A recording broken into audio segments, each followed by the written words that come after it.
Welcome to the broadcast. This is Michael Easley inContext. And, as I get older and I face my mid-60s, I am surrounded by people asking me questions about this next chapter of the so-called golden years. And I've been reading quite a bit. And I often come back to Psalm 90, one of my favorite passages. It's the oldest psalm in the Psalter. And Moses, at the end of this, he says, it's a passage that's always struck me, but twice he repeats this. He says in chapter 90 of Psalm, verse 17, "Let the favor of the Lord be our God be upon us, and confirm the work of our hands." Yes, confirm the work of our hands. And I think the aged Moses, who well into his 100s, is asking, did my life have meaning? Was my work worth it? And of course, we look at Moses and go, he was the most revered Jew in the Old Testament. So my guest today is Dr. John Dunlop. He received his medical degree from Johns Hopkins University. He practiced geriatric medicine for 38 years, and he taught bioethics at Trinity International University, where we have some mutual friends. He now lives in the New Haven, Connecticut area, where he taught at the Yale School of Medicine. He's the author of 3 books, unless there's more that he'll tell me about: Finishing Well to the Glory of God, Wellness for the Glory of God, Retiring Well, and then Finding Grace in the Face of Dementia.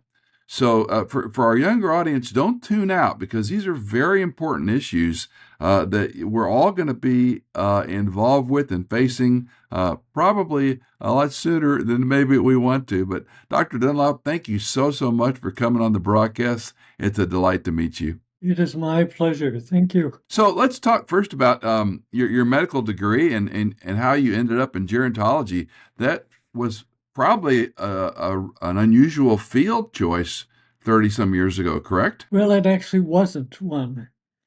After I'd been practicing internal medicine for about 10 years, they organized the Geriatric Society and offered those of us who were basically doing geriatrics to take the board exams and become certified. Let me ask you about your first book. What motivated you to write it? The Finishing Well to the Glory of God came out of a course I had been teaching for 5 or 6 years at Trinity, and teaching in we were living at that point in Libertyville, which is about 10 miles north of Trinity, and a number of the churches in the area asked me to teach.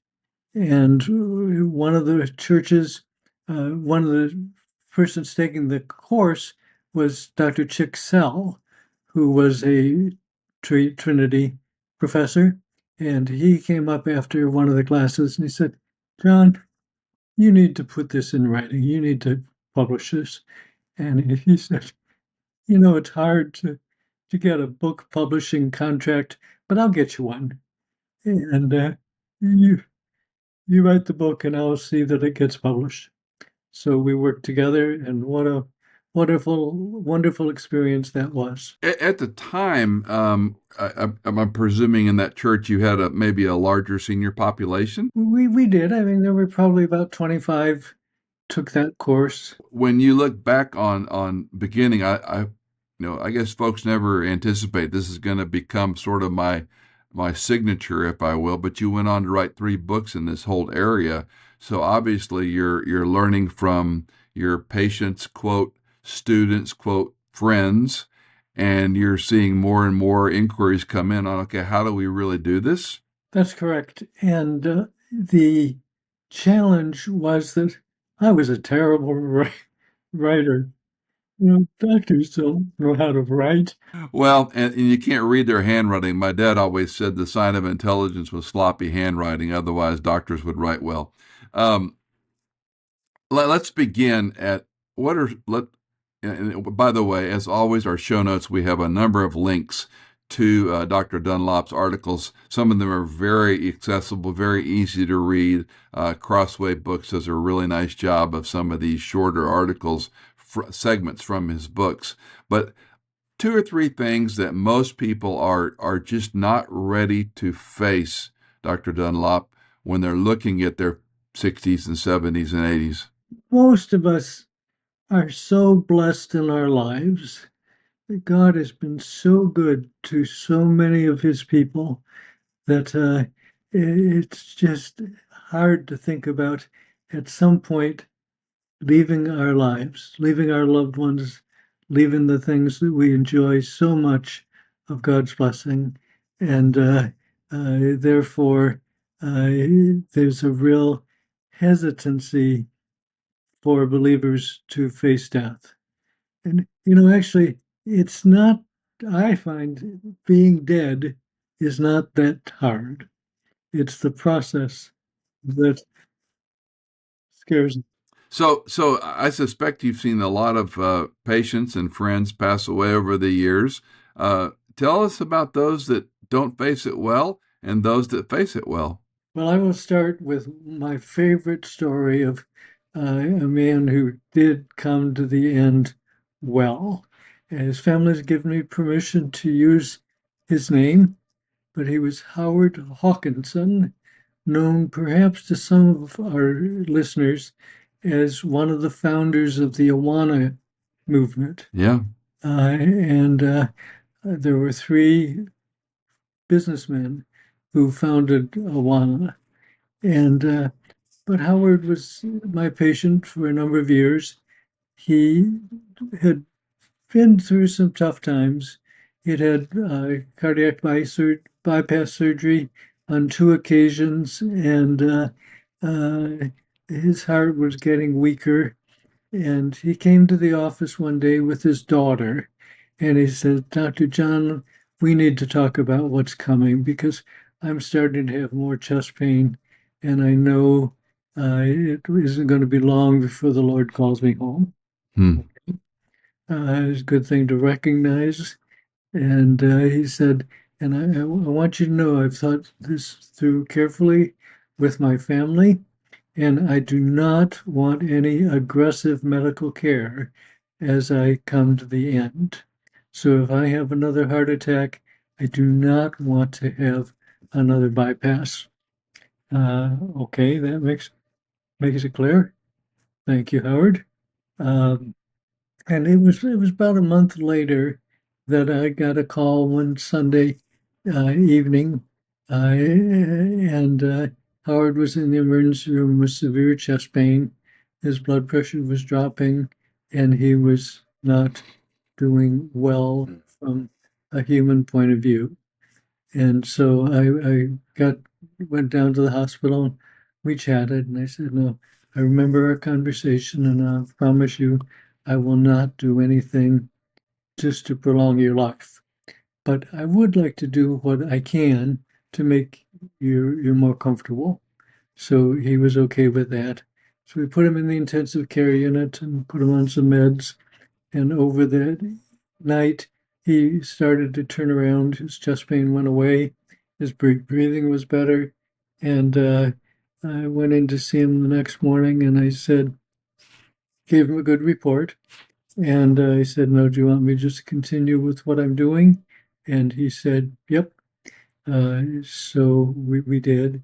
But over the course of that Monday, he started to have more chest pain. His blood pressure dropped. His lungs started to Hmm. fill up with more fluid. And I knew that he was going to go home to be with the Lord. So I Yeah. went down that evening after the office and told him that.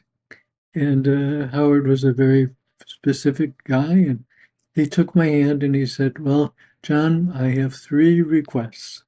Number one, your visiting policies stink. That was his word. You're telling me that I'm dying, but my wife and three lovely daughters are in the waiting room. They need to, excuse me, I choked up when I That's good. tell this. Oh, They need to be here with me now. yeah. Secondly, I've been very careful with my diet, Do you suppose you could get me some chocolate cake and chocolate icing? And could you I get me love it. a cup of regular coffee? I'm sick of this decaf stuff. Oh, it's So wonderful. his family joined him. He's the nurses actually ran out to Jewel and got him a piece of some chocolate cake with chocolate icing and brewed him up a fresh cup of coffee. He ate his cake, drank his coffee, kissed his family, put his Mm, head on the pillow, and God took mm. him. I don't think, well, I've often said the hymn that says the things of the earth will go strangely dim. We need a new version of that. The things of the earth won't matter at all, once we cross that threshold. Um, Even as a pastor and being around people that are, either going into surgery or not recovering well from this or that, the it's almost a bell curve of responses. I'm ready to go home to terrified about what could happen, and we lean so hard on the medical community. But as a pastor, there are certain things I have tried to do to reassure people, but what have you done as a Christian physician? How do you reassure people, maybe some who don't know, Christ, and the clock is ticking for some of us. It's very short. You know, I love many of the old hymns, and one of the hymns that I often quote is someday life's journey will be o'er, and I shall reach that distant shore. I'll sing while entering heaven's door. Jesus led me all the way. And so many believers can just testify that God has been leading them all the way. Eh, So help me with, let's talk a little bit about purpose and how life changes as we age, because men, it seems to me they fall into two categories. They can't quit. They can't leave the job. And I've seen pastors, and I'm sure you've known them, they're going to, quote, die in the pulpit. I've had a number of guys tell me that. And I'm not saying that's right or wrong. And there's others that know, I'm retiring and I'm out of here. And it's that, okay, what do we do now? What do we do next? I think a lot of guys that want to die in the pulpit or stay in their career, there may be a fear element. I don't know what to do if I stopped, or at least an unknown element. Vis-a-vis the ones who retire and quit, they find out quickly, I don't know what to do. I mean, you can travel and visit grandchildren so much, but there's a lot more hour or play golf, but there are many more hours in the day. So give us some sort of, Dr. Dunlop's prescriptions for how you face these big changes. And you started to ask the question there, Michael. A patient came to mind who had retired and he just couldn't quit. He worked and worked and went from one project to another. And I said, well, maybe you ought to think about slowing down a little bit. And he said, John, if I do that, they'll start throwing dirt on top of me. Yeah, and I think a lot of guys, their identity is tied to what they do, not who they are, right? And you take that away, and now who am I? Sometimes it becomes easy, not because of our choice.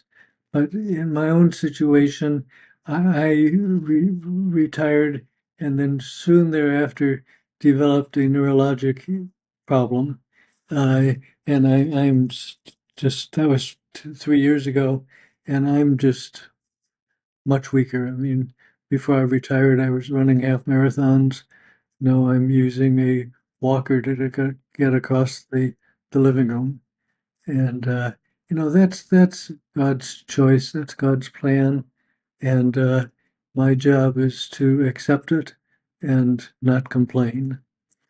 But for others, when their strength continues, I read about last week. I read about a doctor who was just turning 100 but still practicing. Uh, praise God for that. I have a or just now retired OBGYN friend, and he loved doing practicing medicine. And just until recently, he said, I think he had one or both hips replaced, and he's got some, shoulder issues. I mean, it's a very physical job, labor and delivery. But just recently, he's had to wheel back, and watching him has been very educational for me. But again, I ask you the question because you're the doctor. Give us some prescriptions. How do we face, and I don't want to rush death or rush retirement, but how do we face these changes, Dr. Dunlop? Because again, most people are not prepared for, okay, I ran half marathons, now I got to use a walker. Well, it's only by God's grace and my wife Dorothy's patience as she wheels me around, and how much I've grown in my love for Dorothy and realized that's part of God's purpose for me.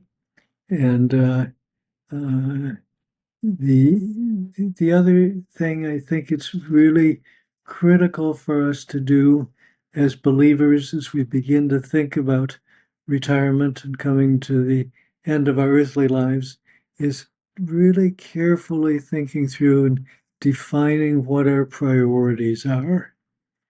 And our priorities move from being comfortable and happy to, I believe all of us should have our major priority. That's a bit of redundancy, isn't it? Our priority is that God is glorified in all that we do and think and say. And if we can make that our priority, we become much more able to make wise decisions. Okay, I'm going to push you a little bit. Give me some specificity on how do I say this is now glorifying God in these choices. I think first we open up our hearts to the Lord and ask Him to show us what our priorities should be. And I love the story of Mary and Martha. You know, Mary and Martha both loved the Lord deeply. And Jesus came to have dinner with them, and Martha fixed, I'm sure, what was a delicious, tasty, maybe even nutritious dinner to give to Jesus. And Mary, Jesus was out probably in the rest of the house teaching, and Mary just sat listening to what Jesus had to say. And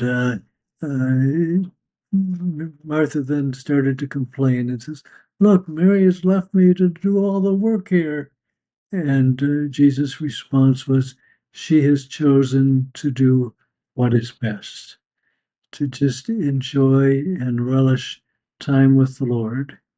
And I think that should speak to us, particularly as we look at retirement, that it may not all be just do, get many things accomplished. It may just be the pleasure of sitting at Jesus' feet and enjoying Him. You've probably seen, and I don't want to be too anecdotal, but it seems people either grow joyful or grow bitter. There doesn't seem to be a lot of in between. Has that been true for you, from your experience? Oh, and I can think of a lot of people who are kind of in between. Yeah, I'm kind of one of them. Okay, in one of your books, you have a nice little kind of approach to retirement. You say, take time to plan. You say, prayerfully determine priorities. Spend time in meaningful activities that pay eternal dividends. And expand on one or two of those if you would like. Yeah, Dorothy and I don't do nearly as many things as we used to do, but the high point of our week is our small group from church that comes over every Wednesday night, and usually there's 10 to 12 of us, and just spend time discussing the scriptures, sharing our needs, praying for each other. And I know this group has been so wonderful for us. We pray for each of them by name twice a day, and just really being involved in their lives and shepherding them is such a privilege and a real blessing. Talk to me a little bit about some of the I want some specifics. What have you seen people do that are goal setting or change their priority or said, this will really glorify God? And I do appreciate, I don't mean to minimize time with the Lord, time in the Word, because you can say no to a lot of things. But I'm looking for specificity for folks because that's what they ask me. Many have resources, many have freedom, their health is pretty good, but they're really asking, how do I serve the Lord? We were living in Chicago all of our work lives, and we recognized that we would be retiring at some point, and just started to ask ourselves, well, what will our priority be? And we decided that our priority should be family, and we had two sons, both of whom were active and involved in their churches and really serving the Lord. And one had three kids, and our other son just had one. And so we decided we would like to be more involved in kids and grandchildren. And since then, our younger son had a daughter, and then 2 years later, they had a set of twins who are now 2 years old and live about 5 minute walk from us. And it is such a joy to invest in those kids. And it's such a joy for me to see Dorothy's so fulfilled by these two little boys. Cindy and I have three very close by, and of course we love them to death, but I don't think I've ever seen my wife happier than when she's with her three grandchildren. So again, let me ask for some specifics. How do we choose to retire, and when do you think that should be?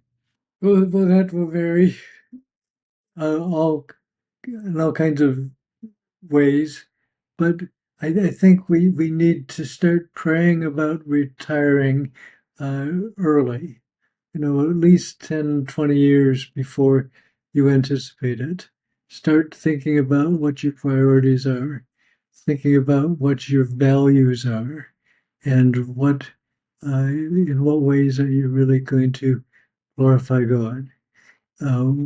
How do you see your abilities and your contributions at this stage in your life? And those those things just take a lot of time to be praying, asking God to show you what His direction would be, and to further equip you to do what would accomplish His will. Again, in your book, you mention not retiring too early. You mentioned that we're designed for work, and I think that's the the positive side of quote wanting to die in the pulpit, or as my OBGYN friend until his mid-70s, he loved working. We're designed for work. You also mentioned calling. And stewardship and other great topics. But again, as I congeal those, I'm just thinking about my friends, Dr. Dunlop. They have a hard time sorting through and prioritizing because we have ostensibly more opportunities now than we've ever had.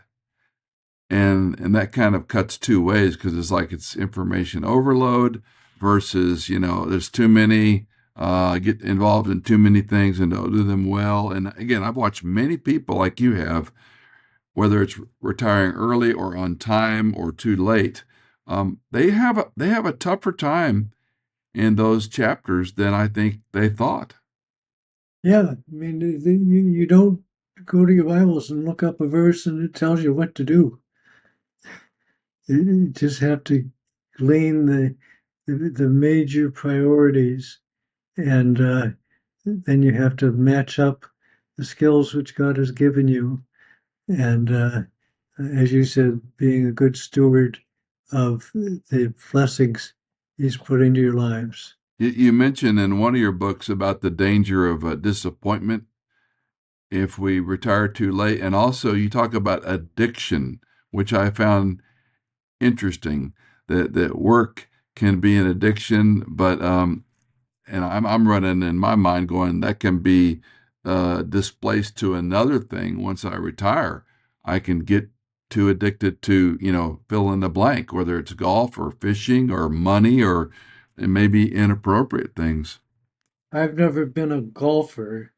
Like I tell people I'm afraid of a golf course because when I was growing up, Dunlop made these little white balls, and people used to take clubs and beat the beat those little balls. And I just said, wait a minute, I don't want to be on the golf course. I guess the same could be said for tires, right? Yeah, Dunlop radials. But back to disappointment. I mean, again, I'm sure you've seen men in particular who face retirement and it wasn't what they thought it was going to be. Yeah, the statistics are pretty clear. About 40% of men, when they retire, end up getting another job. So what does that tell us? Be careful and don't be embarrassed if you feel you need to get back into the workforce. Again, I've got some peer, we joke about going to work for Amazon because they need drivers or whatever. But it always goes back to that. My identity is not what I do, right? It's who I am. But I think it's easier to say I'm a doctor, I'm a pastor, I'm a businessman or whatever, as opposed to yeah, I help out with XYZ. I've gone to my older brother. I've been very impressed with. He's an ongoing educator, so he takes courses where he lives and he learns and he exposes himself to new things. And I've been so impressed with that. My father went down to the VA and started volunteering, moving patients in a wheelchair from point A to point B, and got more and more involved serving VA patients. And I applaud people like that. But then I ask myself, am I just replacing what I did before, to do another thing? No, there's many of these situations, there's neither right nor wrong. It's how the Lord would lead and what your abilities are, but also how are you going to glorify God? That's so often the difficult thing. What brings you the most joy in this chapter of life? For me, with my disability, it's probably when we sit in church on Sunday morning and these two little guys come running up and climb, climb on Grandpa's lap and just want to be hugged. Yeah, it's the old adage about, there's unconditional love between a grandparent and a grandchild because you don't have to be the disciplinarian and you give them undivided attention. So what's not to like, right? It's a sweet, sweet relationship. What about you mentioned your wife. What brings her joy at this chapter? It's much, Dorothy actually, she was a professor of medicine and she spent most of her career helping younger doctors find their direction, and she's now she has a weekly Thursday afternoon meeting with her staff at Northwestern, where she was employed for years, and that gives her a lot of joy, but nothing to compare. with the kids coming over. She'll make bread with them and play with them, and it's sweet. Dr. John Dunlop, retired physician as well as a prolific author, will have all the information in the show notes about his 3 books. I highly encourage you to pick them up and start thinking about it now, whether you're even in your late 30s or early 40s. It comes on us quickly, and the runway gets shorter and shorter. And it's been my concern, and one of the reasons I wanted to talk to you, Dr. Dunlop, is I see very few people with a deliberate, intentional plan about how to serve the Lord, how to find joy. We've worked so hard to get to this point. What do I now do? And, for me, I'm not anti-golf. I just don't see playing golf and traveling as the only things I would do that I worked all these years for to go do those things. I'm not against them, but I just find them a little hollow at times when I think about, as you mentioned, how I glorify Christ, how I serve, not becoming cynical or too ornery, get off my lawn, which is my tendency. But any final words for our friends? I would add, retirement is a wonderful age to invest in younger people, particularly who are headed in the direction of your career.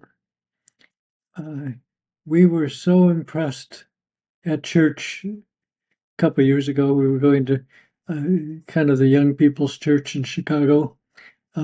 Just actually walked by Moody Bible Institute each day on the way to church, and a young woman came up and she said, "You two have gray hair. Could I ask you some questions?" Yeah, and as well as me, it's very rare to look around and find older couples that are still together and still enjoying life and going places. And I call it imperceptible influence. We don't know how God might be using the simple things of hugging our wife or opening a car door, or vice versa. If one of us has some trouble helping the other one out. So anyway, Dr. John Dunlop, again, all his books and information, as always, are in the show notes. I encourage you to pick up some of the books, flip through them. We didn't talk about the dementia, but he's got a book on finding grace in the face of dementia. So if you or a loved one is facing that in your family, or maybe your husband or wife, a great resource for you to invest in. Doctor, thank you so much for your time, and God bless you, and give your wife Dorothy our greetings, and thank you so much for your time, sir. It's a pleasure just to share.